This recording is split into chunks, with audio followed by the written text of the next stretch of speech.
kagigising lang po. So, bubuksan natin ang advent calendar for today.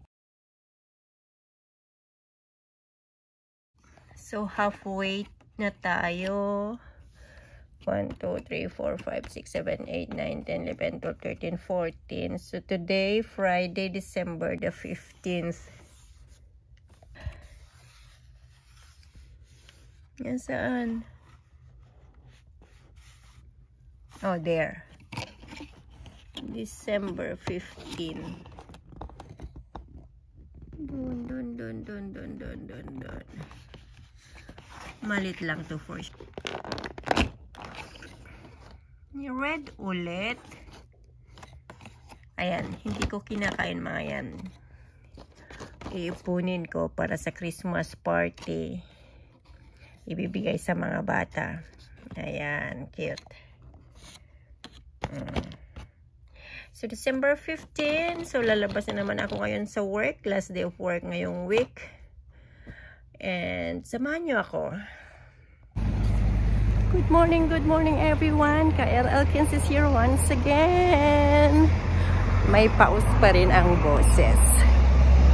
Okay, see you there. Kung saan naman ako mapadpad sa aking dinadaanan. Ngayon, hindi ako dumaan sa hagdanan. Kasi masama pa ang aking pakiramdam. Ayokong maraming what do you call this one? Pagod ngayong araw.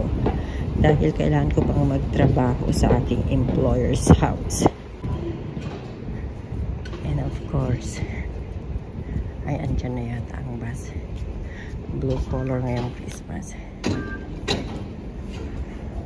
Oh, tamang-tama.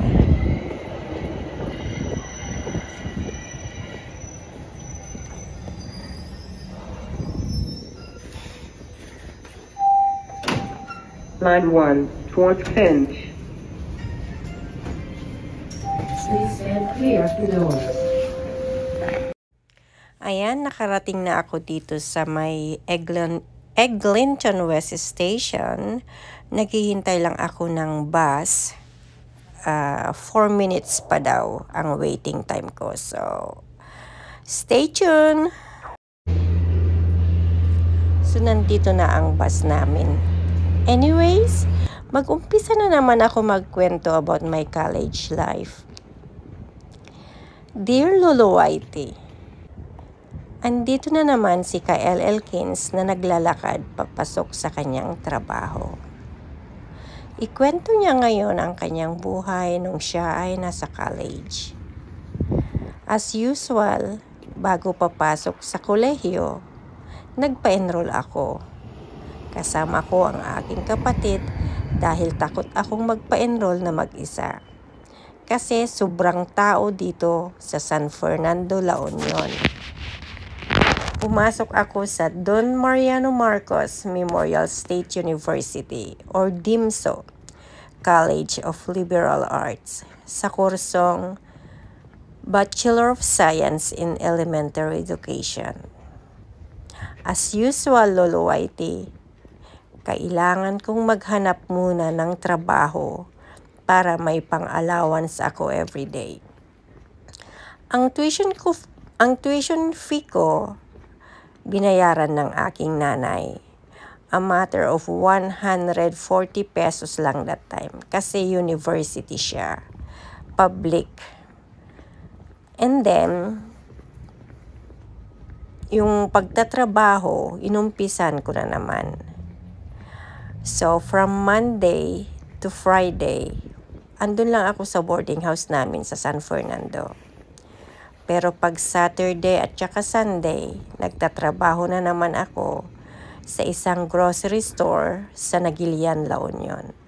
Ipinakilala ako ng nanay ko sa store na yon, De La Cruz store or grocery store, para may pang-allowance ako ng Lunes hanggang Biyernes.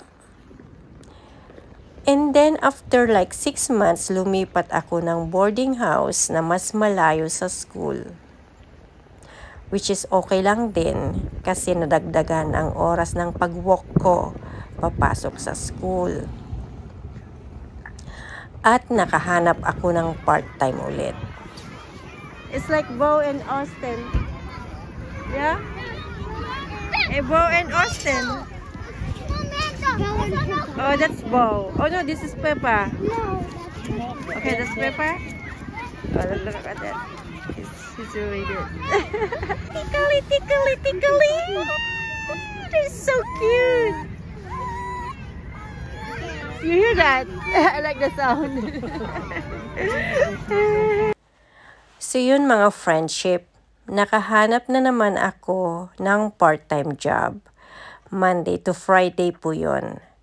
Kasi kung hindi ako mag-part-time, walang extra money. Kasi ang bigay lang ng nanay ko ay 60 pesos.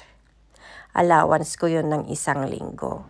So ang ginawa ko, pagkatapos kong mag-aral ng hapon, sumasama ako sa landlady ko sa pwesto niya sa palengke na nagbebenta ng gulay. So yun, from 4 o'clock hanggang 6 o'clock, pag may kita siya, binibigyan niya ako ng 5 pesos. That time, that was 1990s. So everyday ko yung ginagawa. Natulungan ko siya na magbenta. And then, Saturday and Sunday, pupunta ako sa Nagilian, kung saan tumutulong naman ako sa isang grocery store. Whole day po yun. Hindi po ako umuwi sa aming baryo. Basta ang weekend ko, nagtatrabaho. And then, pag weekdays, nagtatrabaho pa rin. Pero mas maluwang na ang aking buhay kaysa nung high school. Yon ang unang taon ko ng college. Ganon din sa second year, parehas lang din. Pero nadagdagan ang trabaho ko. Gusto ko ng extra money, so nag-aangkat ako ng mga RTW. RTW is ready to wear. Mga damit, pantalon, everything. Ibebenta ko sa mga classmate ko, sisingilin ko after a month. So, may extra na ako. Parang ang dami-dami ko ng pera. Pero, ang pera na yon isinisave ko. Kasi, hindi na nagbibigay ang nanay ko nung alam niya na may pera na pala ako. Nalaman din niya sa store kung saan ako nagtatrabaho ng weekend na sabi niya ng amo ko daw na kasya ng pang-allowance niya every week ang aking kinikita, which is 20 pesos lang naman sa isang araw. So 20 pesos Sabado't Linggo, so 40 na yon. Tapos yung kinikita ko ng weekdays, 5 pesos, depende kung ano yung kita ng landlady ko, yun ang aking pera ng isang linggo. Which is, kailangan na magtago, mag-save, kasi pag walang ibibigay ang nanay, then may pera ako. Pero hindi na ako nahirapan na yung mahirap na mahirap, hindi ko naramdaman yung hirap. Basta work, school ako, okay naman ang grado ko. And then mga friends, nakahanap pala ako ng friends nung ako'y nasa college. May group of friends akong 6 na hanggang ngayon magkakaibigan pa rin kami. Hindi nawawala yung bonding. Yung isa nakapunta na rin dito sa Canada. Namasyal lang siya kasi principal siya eh. Nagkita rin kami dito. Kaya yun ang maganda na may nabuo akong kaibigan. Not like during my high school na talagang work lang sa loob ng store ng aking auntie noon. Anyways, yun lang muna. At ikukwento ko na lang ang 3rd year college. Thank you again for watching and see you next time!